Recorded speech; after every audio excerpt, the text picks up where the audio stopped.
सदाशिवसमारम्भां शङ्कराचार्यमध्यमाम् अस्मदाचार्यपर्यन्तां वन्दे गुरुपरम्पराम्। हरिः ओम् श्रीगुरुभ्यो नमः। हरिः ओम्। ఆత్మబంధులారా, అష్టావక్ర గీత 44వ భాగం మనం చూడబోతున్నాం. సమాధాన సమాధాన హితోహిత వికల్పనాః శూన్యచిత్తో న జానాతి కైవల్యం ఇవ సంస్థితః. ఇది 17వ అధ్యాయంలో 18వ శ్లోకం.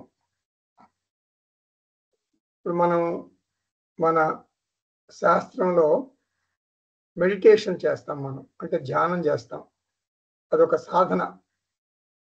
ఈ మెడిటేషను మనకు కర్మకాండలో ఉంటుంది, జ్ఞానకాండలో కూడా ఉంటుంది.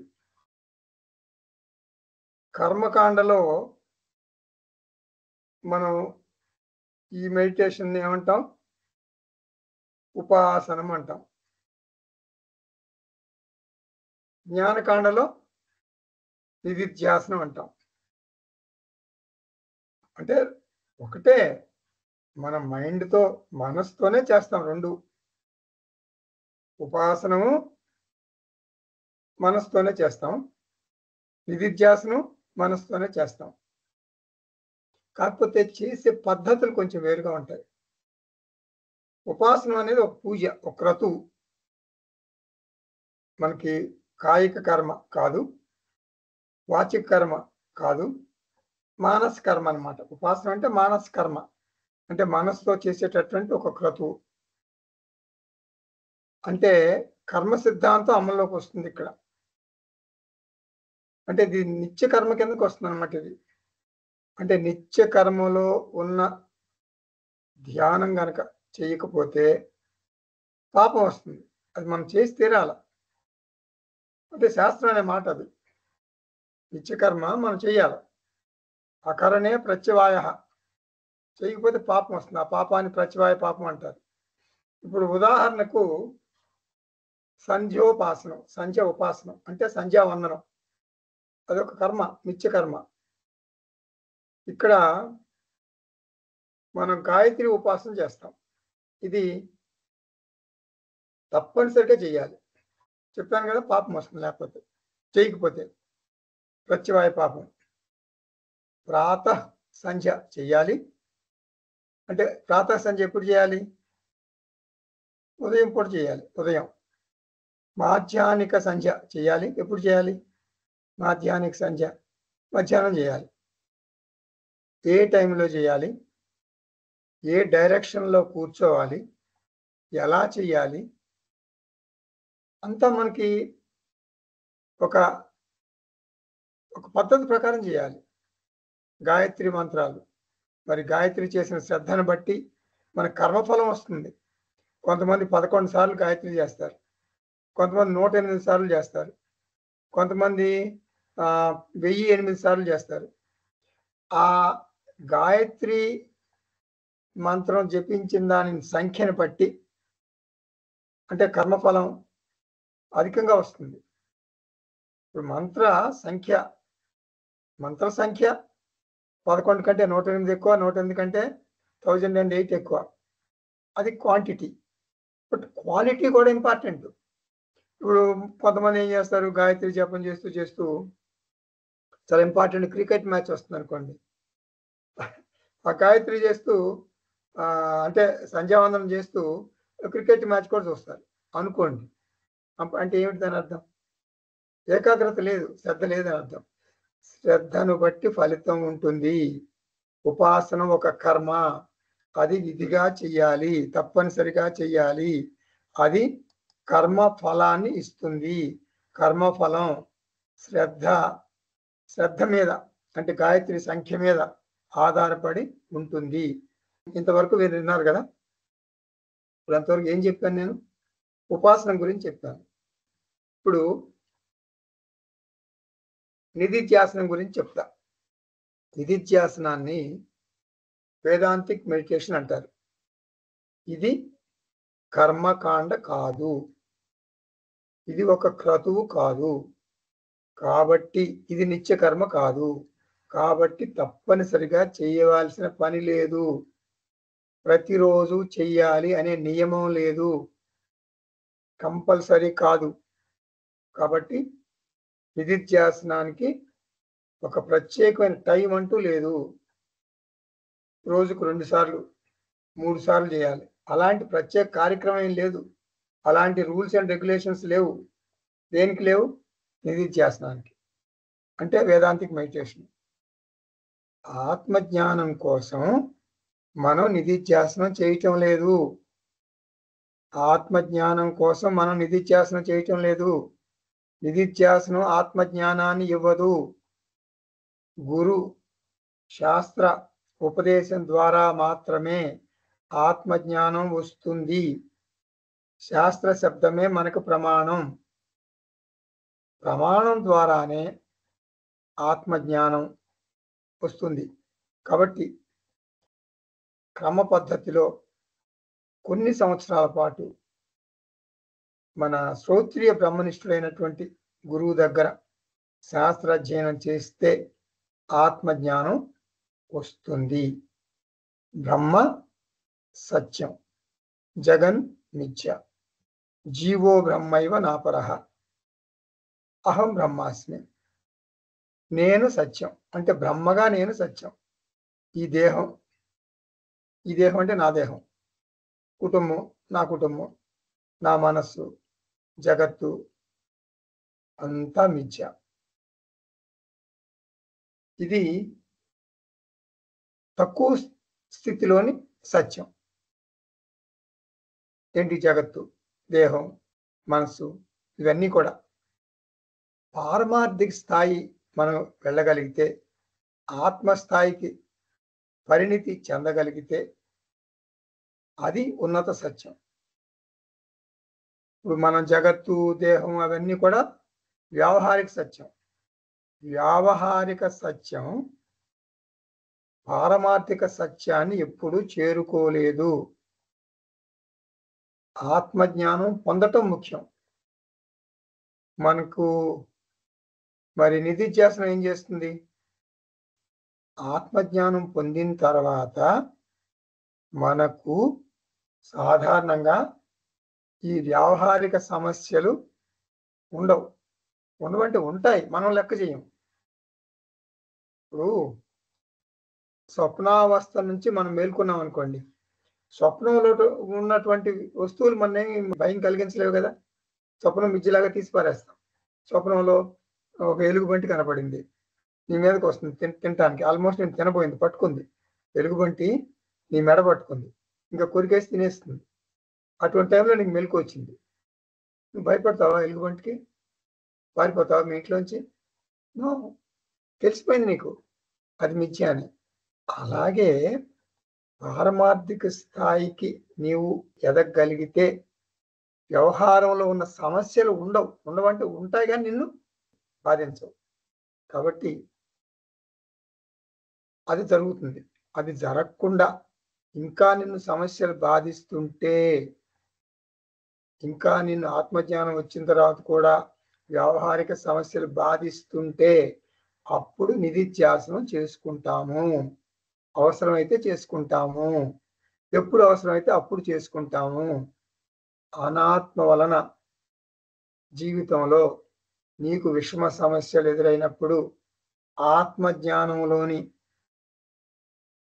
కొన్ని అంశాలు నీకు గుర్తుకు రావాలి. ఆ అంశాలను గుర్తు తెచ్చుకొని నీ విషమ సమస్యలను నీవు పరిష్కరించుకోగలగాలి. ఎవరికి వాళ్ళే చేసుకోవాలి. ఇది గురువు చేసేదే ఉండదు, ఇందుట్లో గురువు పాత్ర ఉండదు. నిధిధ్యాసనం ఎప్పుడు శిష్యుడు చేసుకుంటాడు ఏకాంతంలో. ఒకవేళ నీకు ఆత్మజ్ఞానంలోని ఆ ప్రత్యేక అంశాల ద్వారా సమస్యలు పరిష్కారం కాకపోతే అప్పుడు నిధిధ్యాసనాన్ని గుర్తు చేసుకోవాలి.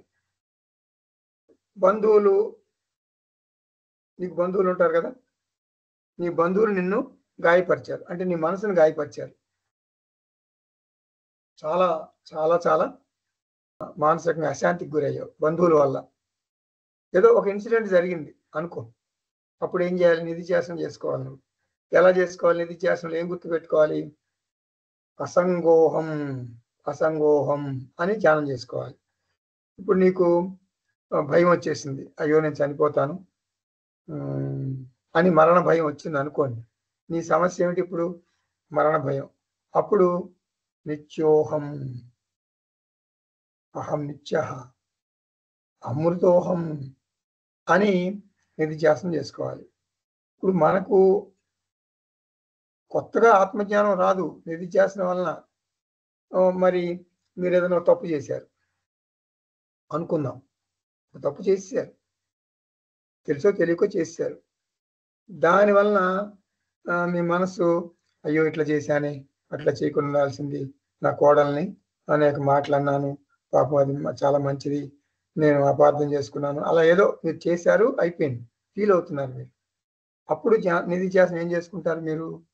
పుణ్యపాప అతీతోహం పుణ్యపాప అతీతోహం అని ధ్యానం చేయాలి. లేకపోతే అకర్త అహం అహం అకర్త అని ధ్యానం చేసుకోవాలి.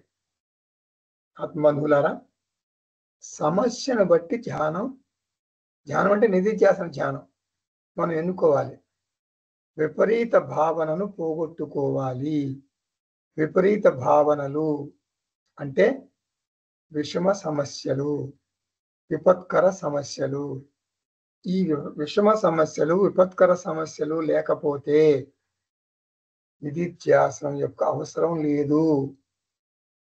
విపరీత భావనలు సమసిపోతే, నీకు సమస్యలు లేకపోతే, నీ మనసు ప్రశాంతంగా ఉంటే నీవు నిధిధ్యాసన ధ్యానం చేయవలసిన పని లేదు.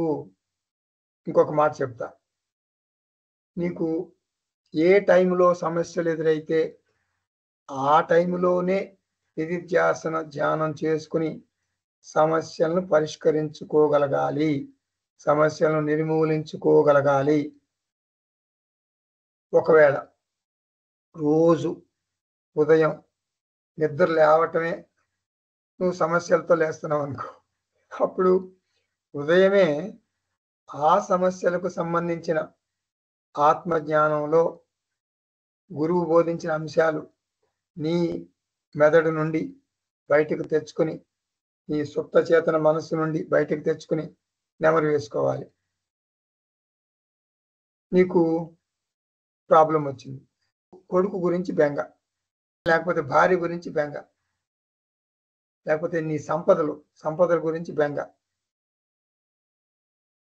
ఏ సమస్య వచ్చినా కూడా దానికి తగినటువంటి ఆత్మజ్ఞానంలో అంశాన్ని ఆలోచన చేసుకుని నిధిధ్యాసనం ద్వారా ఆ బెంగల్ని దూరం చేసుకోవాలి.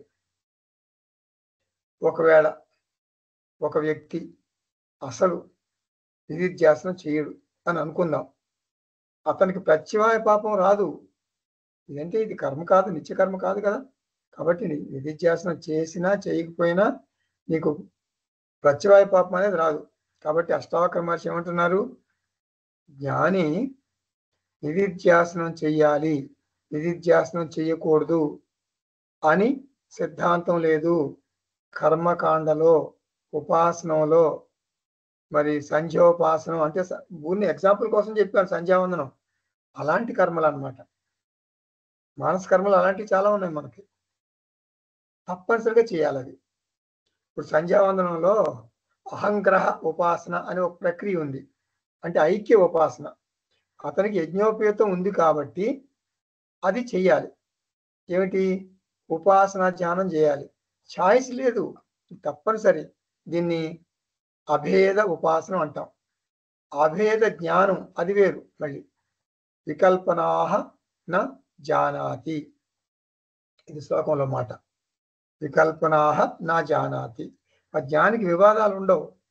సమాధాన అసమాధాన అంటే, సమాధానం అంటే ఫోకస్, ధ్యానం చేయటం అంటే ఏకాగ్రత అన్నమాట, ఫోకస్. అసమాధానం అంటే ఏంటి? ధ్యానం చేయకపోవటం, ధ్యాన ప్రక్రియ చేయకపోవటం. నువ్వు ధ్యానం చేస్తావా, చెయ్యవా? చెయ్యొచ్చు, చేయకపోవచ్చు. ఒక్కొక్క రోజు నిధిధ్యాసనం చేస్తాడు, ఒక్కొక్క రోజు నిధిధ్యాసనం చెయ్యడు. సమాధానం అంటే చేస్తాడు, అసమాధానం అంటే చేయడు. ఒక్కొక్క రోజు పొద్దున్నే చేస్తాడు, ఒకరోజు సాయంత్రం చేస్తాడు, ఒకరోజు బెడ్ మీద కూర్చుని స్నానం చేయకుండా నిధిధ్యాసనం చేస్తాడు. నిధిధ్యాసనం స్నానం చేయకుండా కూడా చేయొచ్చు, కానీ ఉపాసనానికి కొన్ని నియమాలు ఉంటాయి. స్నానం చేసే చేయాలి. ఉపాసనలో స్నానం చేయాలి, తూర్పుముఖంగా కూర్చోవాలి. మరి సాయంత్రం సంధ్యావందనం చేసేటప్పుడు పడమర లేకపోతే ఉత్తరం కూర్చోవాలి. అవన్నీ నియమాలు నిబంధనలు ఉన్నాయి. నిధిధ్యాసనకు అవి లేవు, అంటే అవి ముఖ్యం కాదు. పంచదశలో మనకి విద్యారణ్య గురువు గారు 7వ అధ్యాయంలో నిధిధ్యాసనం గురించి బాగా కూలంకషంగా చర్చించారు. అంటే ఏమంటారంటే ఆయన విద్యారణ్య మహర్షి స్పెషల్ రూల్స్ లేవు నిధిధ్యాసనానికి అని చెప్తారు. నిధిధ్యాసనం అవసరం అనిపిస్తే చెయ్యి, లేకపోతే చెయ్యొద్దు. ఇక్కడ మనకి రమణ మహర్షి సద్దర్శనంలో ఒక మంచి ఉదాహరణ చెప్తారు. ఏమిటంటే, నువ్వు ఉదయమే లేచి నేను మనిషిని అని ధ్యానం చేస్తావా? ఉదయం లేచి మెడిటేషన్ చేస్తావా? నేను మనిషిని అని చెయ్యు. ఎందుకని? నీకు తెలుసు, నువ్వు మనిషి అని నీకు తెలుసు. అందుకని నేను మనిషిని ధ్యానం చెయ్యు. ఎప్పుడు అది మర్చిపోవు. నేను మనిషిని అనే విషయం నువ్వు మర్చిపోవు. యథా నరత్వ ప్రమితిర్ నరస్య, అలాగే అహం బ్రహ్మాస్మి, నేను మనిషిని ఎలా గుర్తుపెట్టుకుంటున్నావో, ఎప్పుడు మర్చిపోవో. అహం బ్రహ్మాస్మి, నేను బ్రహ్మ అని. బ్రహ్మ రెండు ఒకటే, చతుర్ముఖ బ్రహ్మ కాదు. నేను బ్రహ్మ అని తెలిస్తే, నిస్సంశయంగా తెలిస్తే, నిశ్చయంగా తెలిస్తే అతనికి నిధిధ్యాసనం చేయాల్సిన అవసరం ఉండదు. వికల్పనాహ అంటే వివాదం. ఎందులో వివాదం? సమాధానం, అసమాధానం, దాంట్లో వివాదం ఉండదు. ధ్యానం చెయ్యవద్దు, ధ్యానం చెయ్యాలి. కరణం, అకరణం, హిత, అహితం. హితం అంటే ధ్యానం వలన కలిగే ప్రయోజనాలు, అహితం అంటే ధ్యానం చేయకపోవటం వలన కలిగేటటువంటి నష్టాలు. అట్లాంటివి ఏమి ఉండవు నిధిధ్యాసనంలో. కరణ గుణ, అకరణ దోష, ఇటువంటి సమస్యలు ఉండవు. ఎందుకంటే కర్మకాండకు సంబంధించింది కాదు. అక్కడ ఉంటాయి ఉపాసనలు, ఇవన్నీ ఉంటాయి. కాబట్టి నా జానాతి, అతనికి చింత లేదు. దేని గురించి చింత లేదు? చెయ్యాలా వద్దా అనే దాని గురించి చింత లేదు, ఎందుకంటే అది నిత్యకర్మ కాదు కాబట్టి. శూన్యచిత్త అంటే అతని మనస్సు ఈ లౌకిక సమస్య లేకుండా తేలిగ్గా ఉంటుందన్నమాట. రాగద్వేషాలు ఉండవు, మరి అహంకారాలు మమకారాలు ఉండవు. శూన్యచిత్త అంటే empty mind, vacant mind, blank mind అని అనుకోకూడదు. శూన్యచిత్త, శూన్యం, nothing is there in the mind. Empty mind, vacant mind, blank mind కాదు. ఆలోచనలు లేని మైండ్ కాదు. గుర్తుపెట్టుకోండి, ఎంటీ మైండ్ అంటే ఆలోచనలు, శూన్యచిత్త అంటే ఆలోచనలు లేని మైండ్ కాదు. రాగద్వేషాలకు సంబంధించిన ఆలోచనలు లేని మైండ్ అని అర్థం. అంటే రాగద్వేషాలు ఉండవు. అటువంటి మైండ్తో అంటే అటువంటి మనస్సుతో ఏ పనైనా సులువుగా చేయవచ్చు. ఎందుకంటే మనకి 100% ఏకాగ్రతగా మనం సాధన చేసుకోవాలి శ్రద్ధగా. సంసారికి శూన్యచిత్త అటువంటి మైండ్ ఉండదు. నిస్సారమైన మైండ్ ఉంటుంది, చంచలమైన మైండ్ ఉంటుంది, కలుషితమైన మైండ్ ఉంటుంది. కైవల్యం ఇవ సంస్థిత అంటే జ్ఞాని గురించి చెప్తున్నారు ఇక్కడ, స్తుతిస్తున్నారు. కైవల్యం ఇవ సంస్థిత, అంటే జ్ఞాని మైండ్ ఎలా ఉంటుందంటే, అసలు మైండ్ శూన్యచిత్త అంటే మైండ్ చాలా తేలికైపోతుంది. అంటే విదేహముక్తి వచ్చినట్లు మనకు అనిపిస్తుంది. కైవల్యం అంటే విదేహముక్తి. అంటే చనిపోయాడు జ్ఞాని. ఉన్నాడు, బతికే ఉన్నాడు. అంటే చనిపోయిన వాడికి మనసు ఉండదు కదా, డెడ్ బాడీకి మనసు ఉండదు కదా. అలా డెడ్ బాడీ లాగా మనసు లేకుండా ఉన్నాడు అనమాట. అంటే రాగద్వేషాలు లేని మనసు ఉంటుంది. అది ఉన్నా లేనట్టే. ఇప్పుడు మోకాళ్ళ నొప్పులు ఉన్నాయి మనకి, అప్పుడు మోకాళ్ళు పదే పదే గుర్తొస్తాయి. మోకాళ్ళ నొప్పులు లేవు అనుకోండి, మోకాళ్ళు ఉన్నాయని తెలియదు నీకు. అలా అనమాట. మైండ్లో సమస్యలు లేని మైండ్ అయితే అది శూన్యత. నీకు అసలు మైండ్ ఉన్నట్టే తెలియదు. నిజానికి అతను జీవన్ముక్త. అతనికి శరీరం ఉంది, మనసు కూడా ఉంది. అవి అతనికి భారం కావు. షూస్ అంటే బూట్లు వేసుకున్నారు కాలికి, చక్కగా సరిపోయింది. మరీ టైట్ అవ్వలేదు, లూజ్ అవ్వలేదు, చక్కగా ఫిట్ అయింది. షూస్ కనుక కాలికి చక్కగా సరిపోతే మనకి షూ ఉన్నట్లు తెలియదు. టపా టక నడిచేస్తాం, ఎంత దూరమైనా నడిచేస్తాం. అట్లా కాకుండా బాగా ఫిట్గా ఉందనుకోండి షూ, అప్పుడు ఏమవుతుంది, మన కాలికి గాయమైపోతుంది, షూ మన బాధ పెడుతుంది.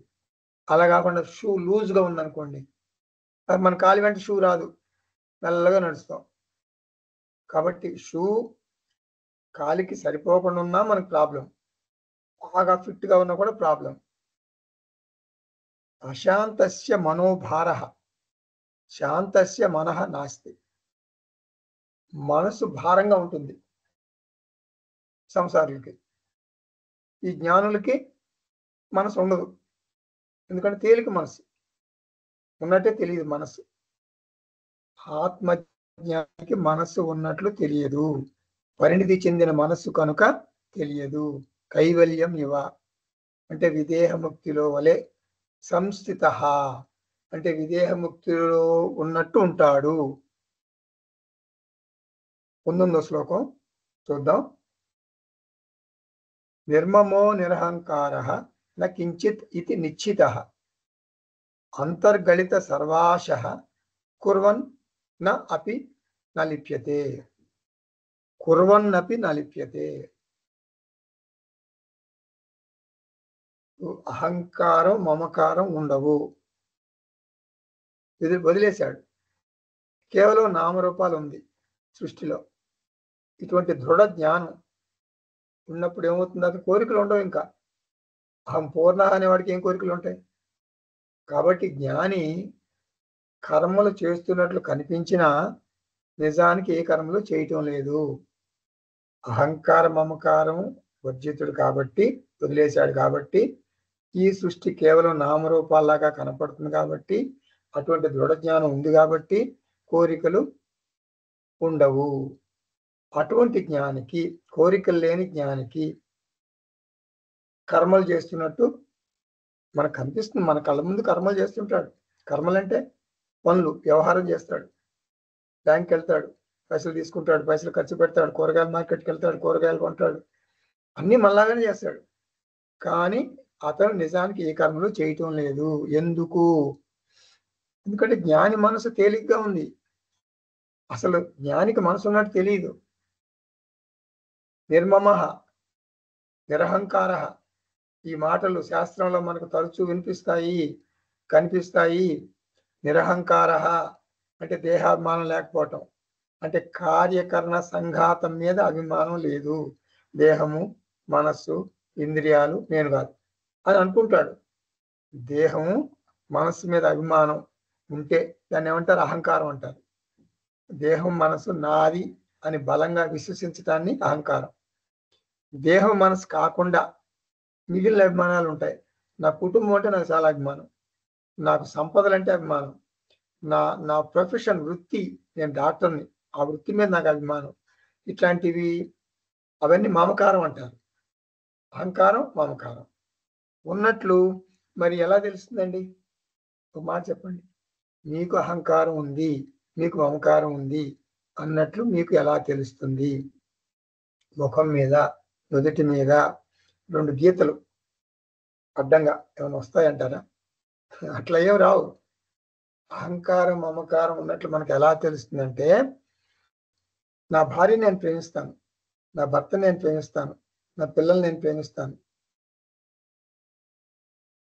మాది చాలా చాలా మంచి వంశం, మా వంశ ప్రతిష్టని ఎక్కడ దిగజారుస్తాడోనని నా కొడుకు మీద నాకు అనుమానంగా ఉంది.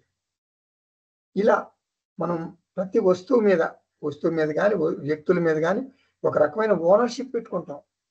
యాజమాన్యత్వం. నేను యజమాన్ని, నా చెప్పు చేతల్లో నా భార్య ఉండాలి, నా చెప్పు చేతల్లో నా భర్త ఉండాలి, నా కంట్రోల్లో నా పిల్లలు ఉండాలి, నా కంట్రోల్లో నా పిల్లల్ని చేసుకునే వాళ్ళు కూడా ఉండాలి. ఇది ఓనర్షిప్, కంట్రోలర్షిప్. అది వదులుకోవటానికి సిద్ధంగా ఉండం మనం. ఇది అహంకారం, మమకారం అంటే. అన్నింటినీ, వస్తువుల్ని, వ్యక్తుల్ని, ఈ సంఘటనల్ని గట్టిగా పట్టుకుని వేలాడతాం మనం. అదే గుర్తు నీకు అహంకారం, మమకారం ఉందని. నేను నాది, నేను నాది. ఇదే నేను యజమాన్ని, నేను నాకు సంబంధించిన వస్తువుల, వ్యక్తుల్ని నియంత్రించగలను, నా చెప్పు చేతుల్లో పెట్టుకుని అధికారం చెలాయిస్తా. ఇలా అనుకోవటం ఒక అయోమయ ధోరణి అంటుంది శాస్త్రం. నిజానికి ఆత్మబంధువులారా, మనకు ఈ భూమి మీద మనది అంటూ ఏదీ లేదు.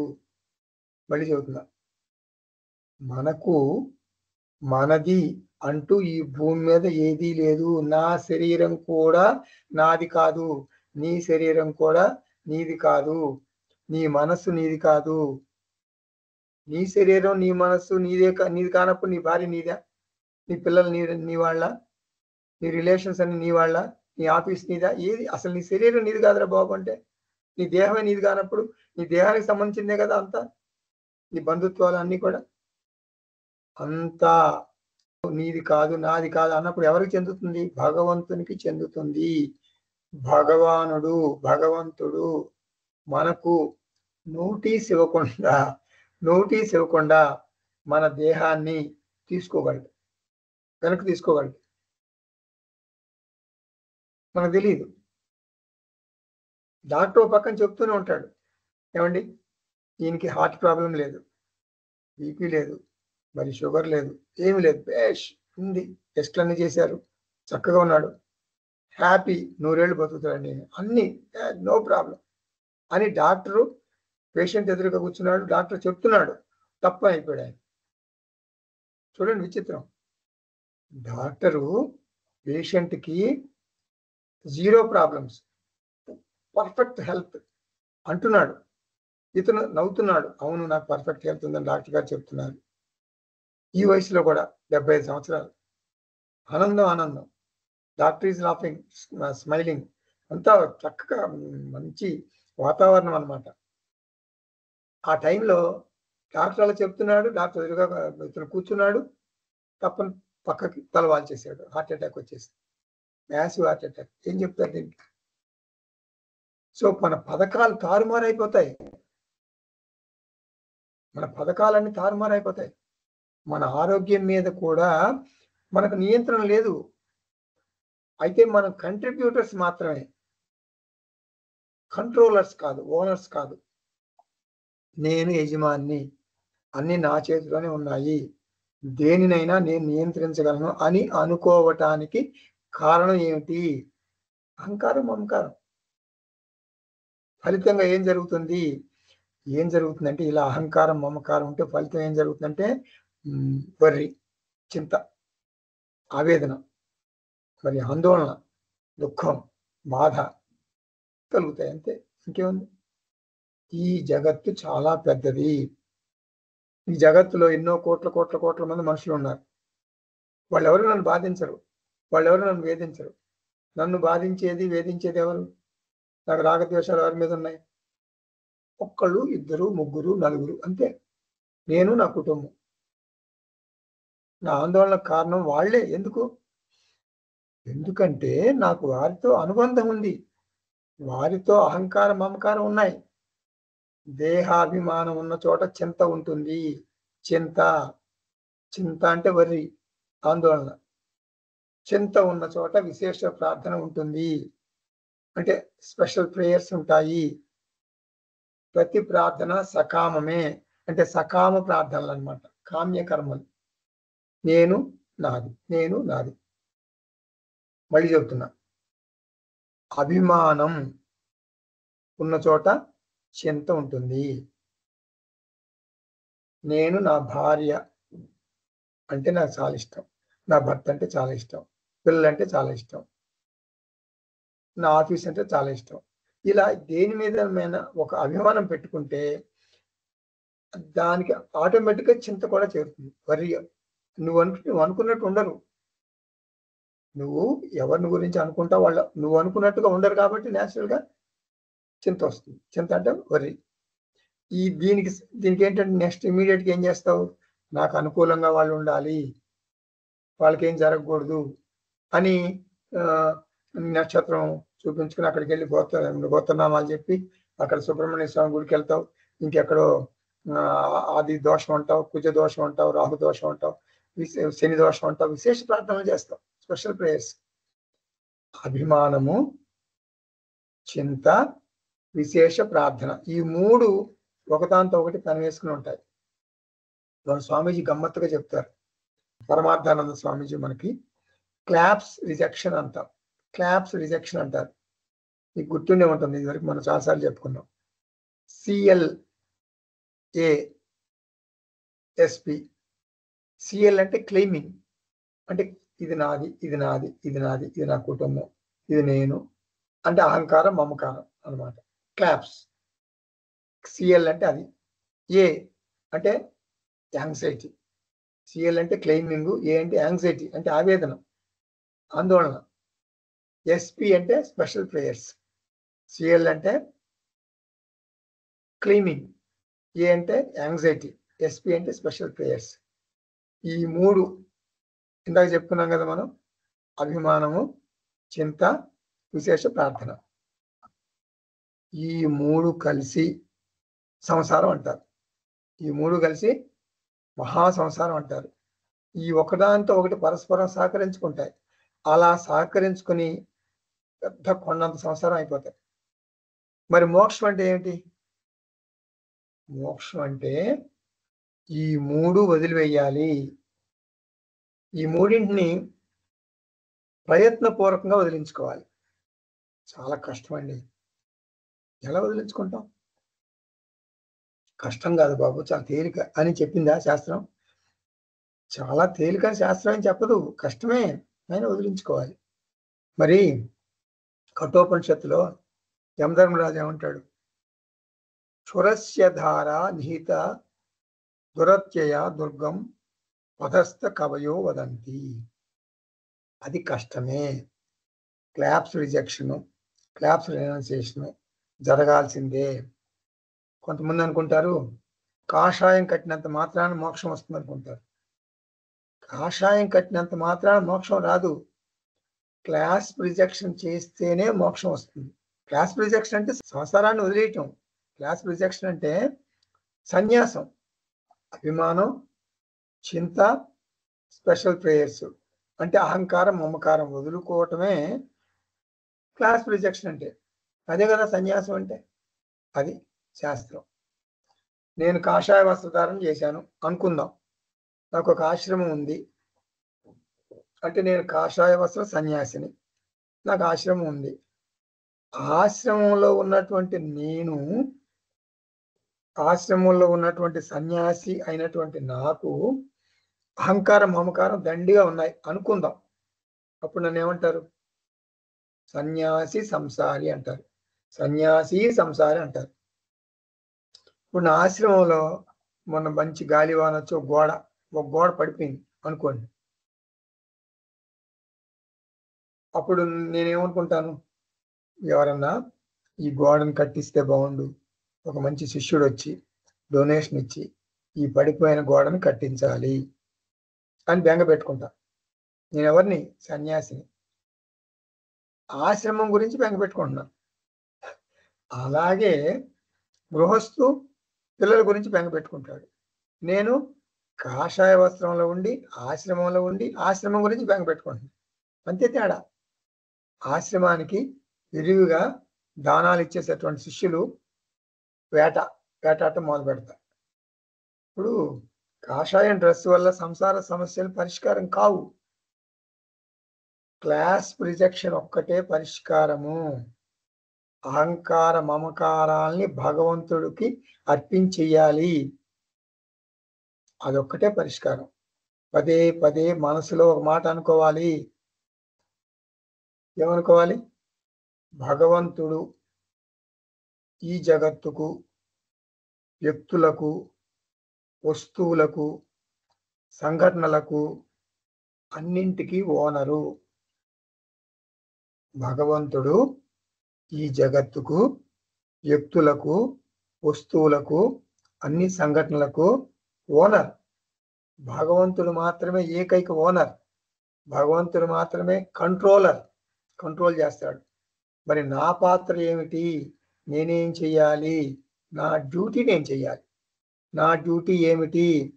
పాత్ర పోషణ చెయ్యాలి, కర్తవ్య నిర్వహణ చెయ్యాలి.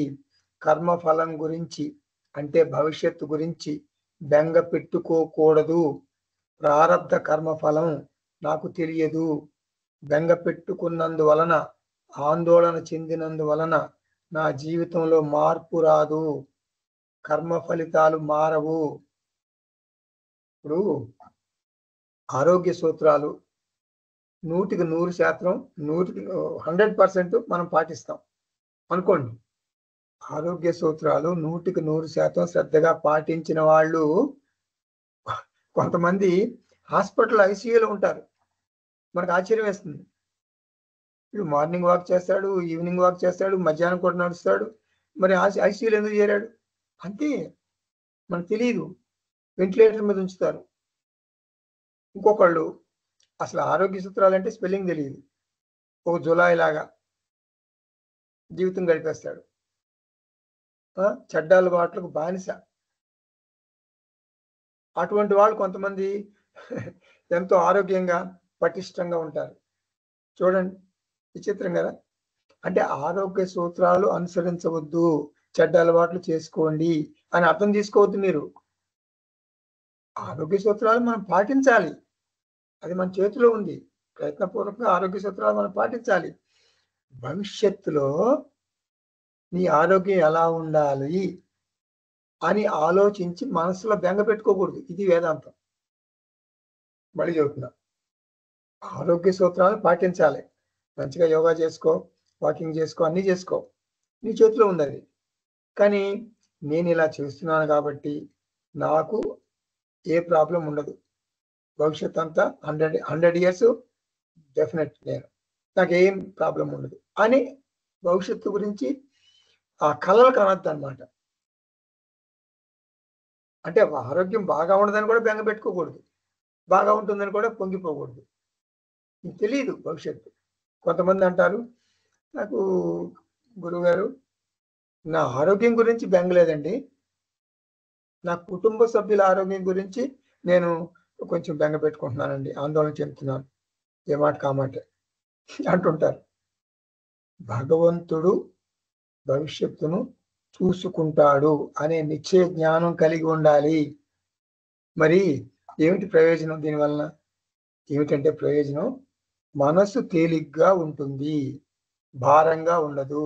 అదే ప్రయోజనం. కాబట్టి నిర్మమ నిరహంకార అంటే క్లాస్పు రహిత, చింత, అభిమానం, స్పెషల్ ప్రేయర్స్ నుంచి విముక్తి. నకించిత్ ఇది నిశ్చిత అంటే, నకించిత్ ఇది నిశ్చిత అంటే ఆత్మస్థాయిలో చూసినప్పుడు ఈ జగత్తంతా మిథ్య. ఆత్మస్థాయిలో జగత్తు లేదు. మిథ్యా వస్తువు, గుర్తుపెట్టుకోండి, మిథ్యా వస్తువు అనుభవంలో ఉంటుంది. మనకి ఎక్స్పీరియన్స్ చేస్తాం, కానీ అది సత్యం కాదు. అది ఉనికి లేనిది అనమాట, సత్యం కాదు. అంటే స్వప్నం లాగా అని అర్థం. స్వప్నంలో లాగా. కళ నాకు అనుభవంలో ఉంది.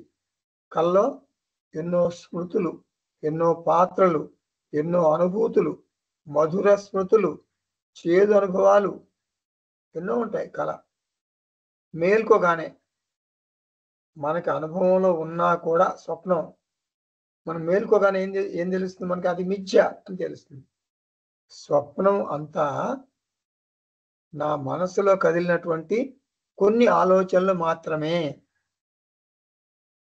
అలాగే ఈ జాగ్రత్త ప్రపంచం కూడా మాయా, నామరూప కదలికలు. మళ్ళీ చెబుతున్నా, స్వప్నం అంతా నా మనసులో కదిలిన కొన్ని ఆలోచనలు మాత్రమే. అలాగే మనందరం ఇట్లా అనుకోవాలి, ఈ జాగ్రత్త ప్రపంచం కూడా మాయ, అంటే మాయా నామరూప కదలికలు. మాయ వలన నామరూప కదలికలు అనిపిస్తున్నాయి. చిత్త స్పందనమే వేదం అని గౌడపాదులు అంటారు. చిత్త స్పందనమే వేదం అని గౌడపాదులు గారు అంటారు. సర్వవ్యాపక చైతన్యంలో ఒక చిన్న అలసిడి, అంటే టీ కప్పులో తుఫాన్ లాగా అనమాట. కాబట్టి ఈ జాగ్రత్త ప్రపంచం మనకు అనుభవంలో ఉన్నా కూడా లేనట్లే అనుకోవాలి. అది లేదంటం లేదు, జగత్ ప్రపంచం లేదు అని అనటం లేదు, లేని దాని కిందే లెక్క అంటున్నాం. ఏమిటి దీని అర్థం? దీని అర్థం ఏమిటి? అనుభవంలో ఉంది కానీ సత్యం కాదు, అంటే నిజానికి లేదు. నీలి ఆకాశం లాగా అన్నమాట. నీలి ఆకాశం, స్కై ఈజ్ బ్లూ అంటాం కదా సహజంగా, నిజం అది. కానీ కనపడుతుంది కదా, స్కై ఈజ్ బ్లూ అని కనపడుతుంది కదా. అలా నక్కించి ఇక్కడ ఉపనిషత్తు వాక్యం గుర్తు తెచ్చుకోవాలి. ఏంటి ఉపనిషత్తు వాక్యం? నేహ నానాస్తి కించన. కఠోపనిషత్తులో విన్నారు కదా మీరు. కైవల్యోపనిషత్తులో ఇంకా స్ట్రాంగ్ అన్నమాట. నా భూమి రాపో నచవన్నీ రస్తి నచా నిలో మేస్తి నా చాంబరంచ. ఏంటి దాని అర్థం? ఆకాశం, వాయువు, అగ్ని, జలం, పృథ్వీ లేవు, ఏం లేవు.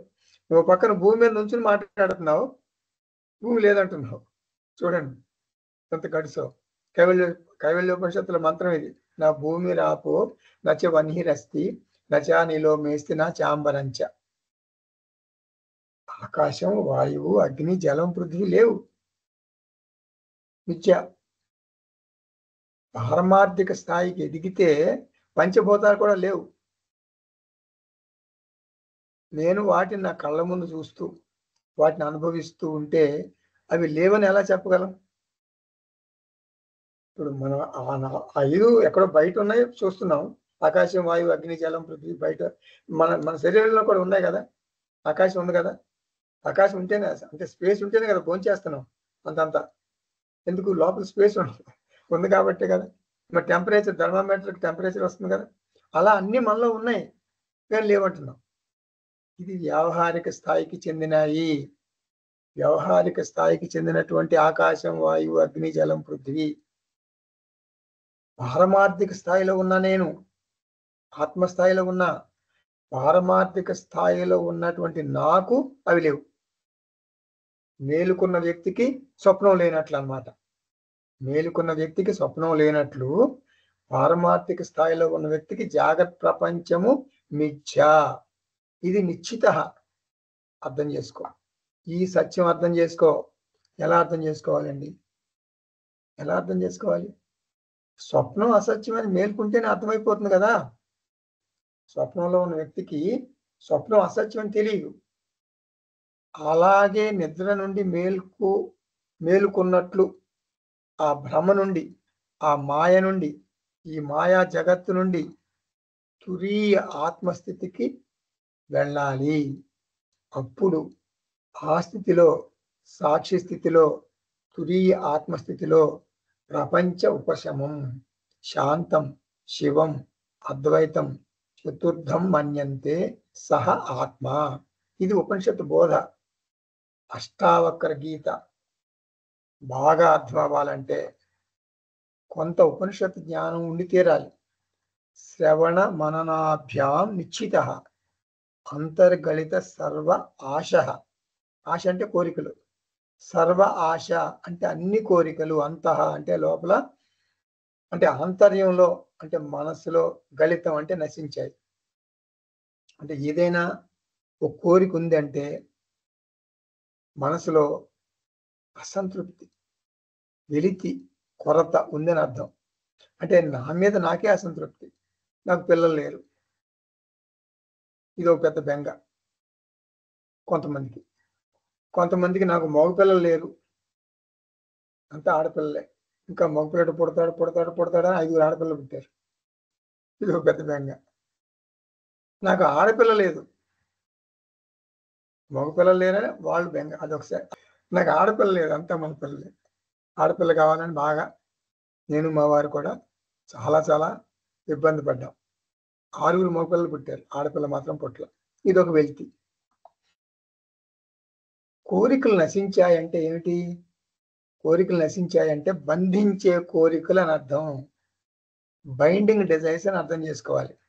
జ్ఞానికి కూడా కోరికలు ఉంటాయి, గుర్తుపెట్టుకోండి. జ్ఞానికి కూడా కోరికలు ఉంటాయి, సంసారాలకు ఉన్నట్టు ఉండవు. బంధించని కోరికలు ఉంటాయి. మనకేమో బంధించే కోరికలు ఉంటాయి అజ్ఞానికి. జ్ఞానికి బంధించని కోరికలు అంటే నాన్ బైండింగ్ డిజైర్స్ అంటారు. నాన్ బైండింగ్ డిజైర్స్ ఎలా ఉంటాయి అవి? బంధించని కోరికలు అంటే అది ఒక స్వభావం అన్నమాట.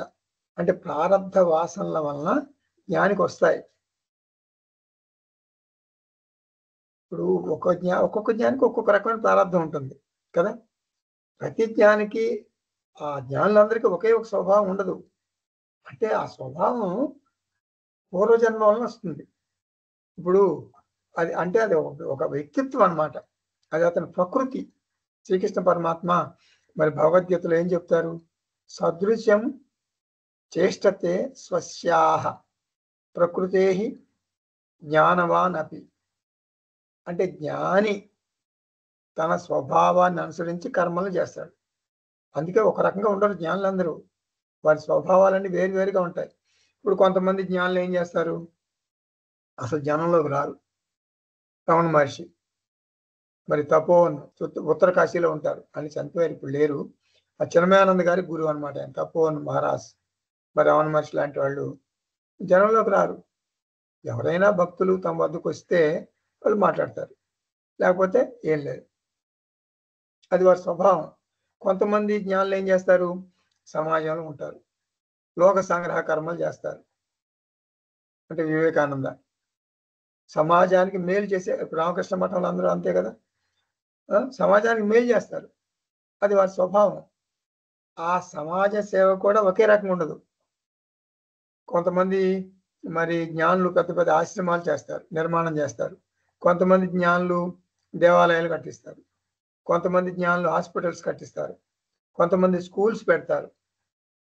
ఇది అపూర్ణత్వంతో, అజ్ఞానంతో, వెలితితో, కొరతతో వాళ్ళు చేయటం లేదు.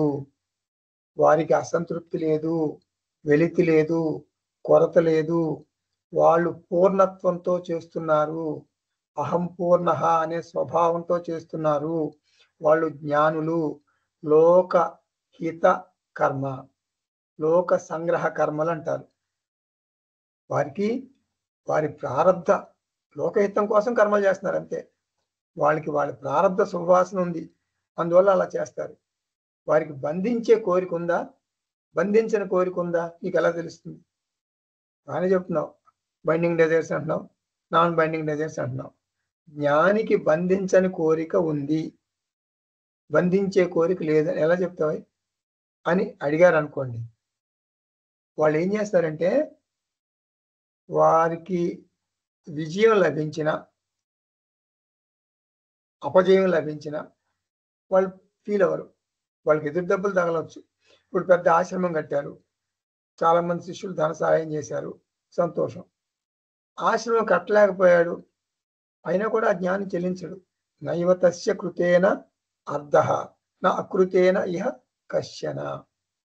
జ్ఞానికి కర్మలు చేయటం వల్ల కానీ, చేయకపోవటం వల్ల కానీ ప్రయోజనం ఉండదు, ఏ ప్రయోజనం ఆశించడు. ఆత్మబంధులారా, జ్ఞానికి మళ్ళీ చెబుతున్నా, జ్ఞానికి బంధించే కోరికలు ఉండవు. బంధించని కోరికలు ఎన్నైనా ఉండొచ్చు, గుర్తుపెట్టుకోండి. బంధించని నాన్ బైండింగ్ డిజైర్స్ ఎన్నైనా ఉండొచ్చు, కోట్లు కోట్లు కోట్లు కూడా ఉండొచ్చు. మా స్వామీజీ పరమార్థానందజీ తమాషాగా ఈ బంధించని కోరికల్ని, నాన్ బైండింగ్ డిజైర్స్ ని ఏబిసిడి అంటారు. ఏబిసిడి అంటే A appropriate, B balanced, C clean. Clean అంటే భావోద్వేగాల పరంగా నిన్ను ఆ కోరికలు బంధించమని అర్థం. డి అంటే డిజైర్స్, కోరికలు.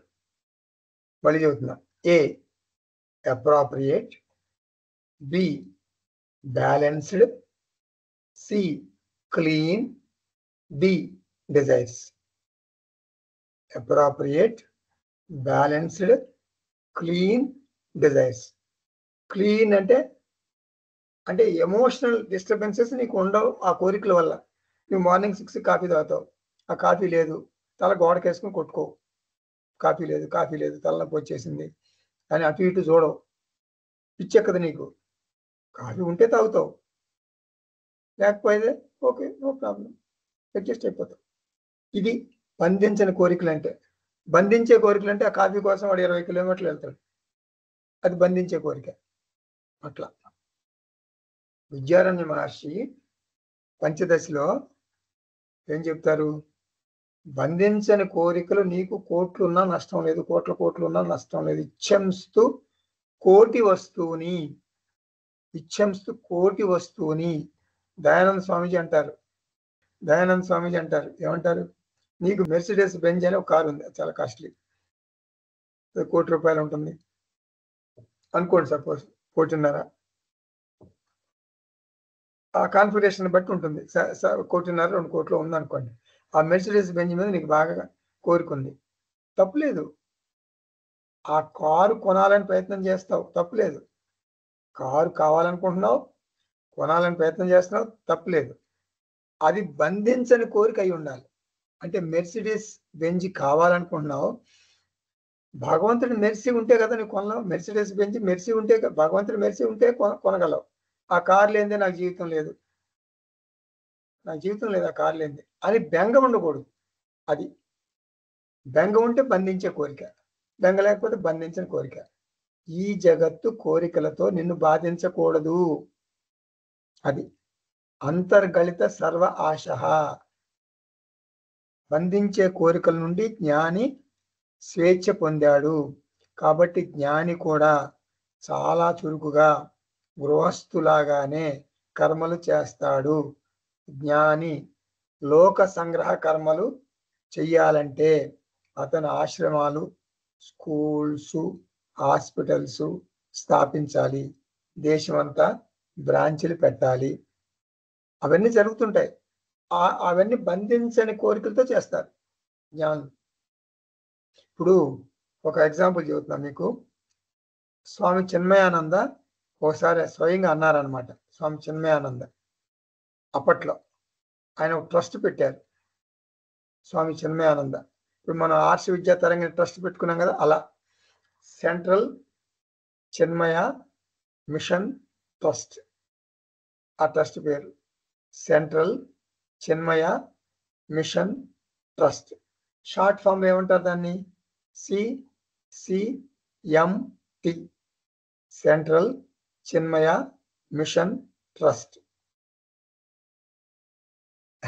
చిన్మయానంద స్వామీజీ చాలా జోక్గా CCMT,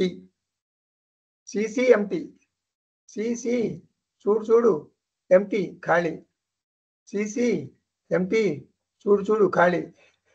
అంటే ఎప్పుడు ఫండ్స్ ఉండవు అనమాట. పెట్టారు ట్రస్ట్, ఎప్పుడు జీరో బ్యాలెన్స్, ఫండ్స్ ఉండవు. ఆ ఆశ్రమానికి హెడ్ ఉంటాడు ఒక సన్యాసి, అంటే ఆశ్రమం మేనేజర్ అంటారు కదా, చాలా బిజీగా ఉంటాడు అనమాట. దేంట్లో బిజీ? డొనేషన్స్ సేకరించడంలో. డొనేషన్స్ కావాలి, బిజీగా ఉంటారు. ఆశ్రమం కోసం అలా బిజీగా డొనేషన్స్ తీసుకుంటున్నారు. మరి వాడి సంసారాలు కాదా అండి? మనం సంపాదించుకుంటే సంసారాలు, మరి వాళ్ళు డొనేషన్స్ అడిగితే సంసారాలు కాదా అండి అని అంటాం మనం. కాదు, వాళ్ళు సంసారులు కాదు, ఈ అనుమానం వద్దు అంటారు అష్టావక్ర మహర్షి. వారు సంసారులు కాదు,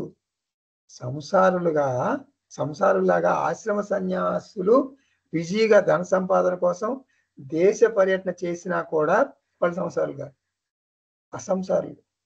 ఎందుకంటే నాన్ బైండింగ్ డిజైర్స్. వాళ్ళ ఆశ్రమంలో వాళ్ళకి ఏమొస్తుంది?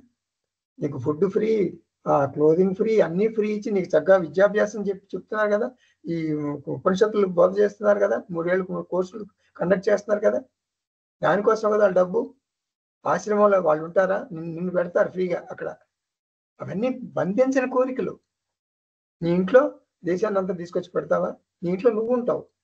అది ఆశ్రమం, నలుగురి కోసం, శిష్యుల కోసం. అవన్నీ బంధించిన కోరికలు.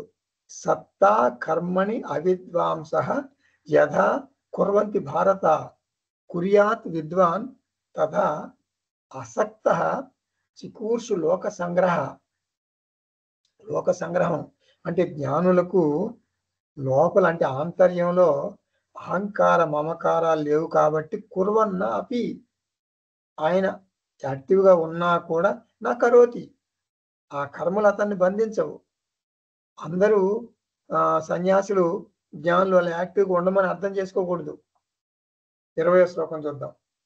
మన ప్రకాశ సమ్మోహ స్వప్న జాడ్య వివర్జిత దశాంకాం అపి సంప్రాప్త భవేత్ గళిత మానస. అంటే జ్ఞాని మనసు భారంగా ఉండదు, తేలిగ్గా ఉంటుంది. ఇది మొదటి దశ. అంటే మనసును తేలిక చేసుకుని ఆ మనసుతో జీవించడం, దాన్ని జీవన్ముక్తి అంటారు. అంటే మొదట మైండ్ని తేలిక చేసుకోవాలి. ఎట్లా తేలిక చేసుకోవటం అంటే ఏమిటి? మైండ్ ఆపరేషన్ చేయించుకుని దాంట్లో ఉన్నటువంటి ఏదన్నా ఇది తీసేయటం కాదు. మైండ్ తేలిక చేసుకోవటం అంటే నా దేహం, నా కుటుంబం, నా ఆస్తిపాస్తులు, హోదా, అంతస్తు, వంశ ప్రతిష్ట, ఇటువంటి అన్ని తొలగించుకుని, అంటే భారం తగ్గించుకుని తేలిక చేసుకోవాలి. ఆ తర్వాత మైండ్ని తోసిపుచ్చాలి, ఆ తేలిక మనసుని తోసిపుచ్చాలి. తేలిక చేసుకోవటం జీవన్ముక్తి. ఆ మైండ్ లేదనుకోవటం, మిథ్యా మైండ్ అనుకోవటం నిత్యముక్తి. అంటే ఆత్మస్థితిలో ఉంటాం అన్నమాట. మనం ముందర మనసును తేలిక చేసుకుని తర్వాత మైండ్ నేను కాదు అనుకోవాలి. అంటే ఇప్పుడు మీరేమంటారంటే, ఒక పెట్టి ఉంది, మంచి ఉదాహరణ చెప్తా మీకు. ఒక అల్యూమినియం పెట్టి ఉంది, దాన్ని పక్కకి జరపాలి. నువ్వు ప్రయత్నించావు, అది కదల్లా. పెట్టి లోపల చూసావు, అబ్బో చాలా సామాన్లు ఉన్నాయి, అంటే భారంగా ఉందన్నమాట, చాలా బరువుగా ఉంది. జీవన్ముక్తి అంటే మనస్సు నుండి ఆ పెట్టిన సామాన్లు తొలగిస్తే పక్కకి జరపగలం ఈజీగా. జీవన్ముక్తి అంటే ఏంటి? మనస్సు నుండి ఆ సామాన్లు తొలగించడం అన్నమాట. అంటే బంధించే కోరికలు తొలగించడం, అంటే బరువులు తీసివేయటం, అంటే మనసును తేలిక చేసుకోవటం. నిత్యముక్తి అంటే ఏమిటి? ఈ మనసు నాది కాదు అనుకోవటం. జీవన్ముక్తి అంటే మనసును తేలిక చేసుకోవటం. నిత్యముక్తి అంటే మనసును మిజ్జిగా తోసిపుచ్చటం, అంటే నేను ఆత్మను అనుకోవటం. నేను మనసు కాదు, నేను ఆత్మను దృఢంగా అనుకోవటం. తేలిక చేసుకోవటం జీవన్ముక్తి. మనసుని మిజ్జిగా భావించి ఆత్మస్థితిలో ఉండటం నిత్యముక్తి అని అంటారు అష్టావక్ర మహర్షి. గళిత మానస భవతి అంటే జ్ఞాని మనసును మిథ్యగా నిరాకరించాడు. జ్ఞాని మనసు లేనివాడు, మైండ్ లేని ఒక పిచ్చివాడు. జ్ఞానికి మైండ్ లేదు కాబట్టి జ్ఞాని ఏది మాట్లాడినా దానికి అర్థం పర్థం ఉండదు. జ్ఞాని ఉపన్యాసాలు చెప్తాడు, మనం నోట్స్ రాసుకుంటాము, జ్ఞానికి మైండ్ లేని పిచ్చివాడు. ఇలా అర్థం చేసుకోకూడదు. మీరు ఇలా అర్థం చేసుకోకూడదు. జ్ఞాని మనసుతో తాదాత్మ్యం చెందడు అని అర్థం. మనసు లేదంటే అతనికి ఆలోచనలు కూడా ఉండవు అని అర్థం. అంటే ఏంటి? ఆ బైండింగ్ డిజైర్స్ ఉండవు అన్నమాట. ప్రకాశ అంటే జ్ఞానపూరిత ఆలోచనలు, సత్వగుణ ఆలోచనలు మాత్రమే ఉంటాయి. సమ్మోహ అంటే తామసిక ఆలోచనలు, రాజసిక ఆలోచనలు అటువంటివి ఉండవు. సాత్విక, రాజసిక, తామసిక ఉండవు. అంటే ఆలోచన లేని స్థితి కూడా ఈ 4 స్థితుల నుండి జ్ఞాని బయటపడతాడు. వివర్జిత. కాబట్టి ఆత్మబంధులారా, మైండ్ మీద మనం పూర్తిగా 100% నియంత్రణ చేయలేం. అది జ్ఞానికి కూడా ఉండదు. మైండ్ని పూర్తిగా నియంత్రించలేం. తేలిక చేసుకోగలం. తేలిక చేసుకోవటం జీవన్ముక్తి. నో మైండ్ అనుకోవటం నిత్యముక్తి. సో ప్రారబ్ధ కర్మల వలన ప్రభావితం అవుతుంది mind. I am mindless ever free ఆత్మ అంటాడు జ్ఞాని. ఈ జ్ఞాని స్థితిని వర్ణించడం కష్టం. ఇక్కడ దశాంకామపి సంప్రాప్త అంటే నిత్యముక్తి వచ్చింది. ఇక్కడ దశ అంటే నిత్యముక్తి, కామపి అంటే అనిర్వచనీయం అని అర్థం. ఓం తత్సత్. సర్వం శ్రీకృష్ణార్పణమస్తు. ఓం పూర్ణమద పూర్ణమిదం పూర్ణాత్ పూర్ణముదచ్యతే పూర్ణస్య పూర్ణమాదాయ పూర్ణమేవావశిష్యతే. ఓం శాంతి శాంతి శాంతి. హరి ఓం. శ్రీ గురుభ్యో నమః. హరి ఓం.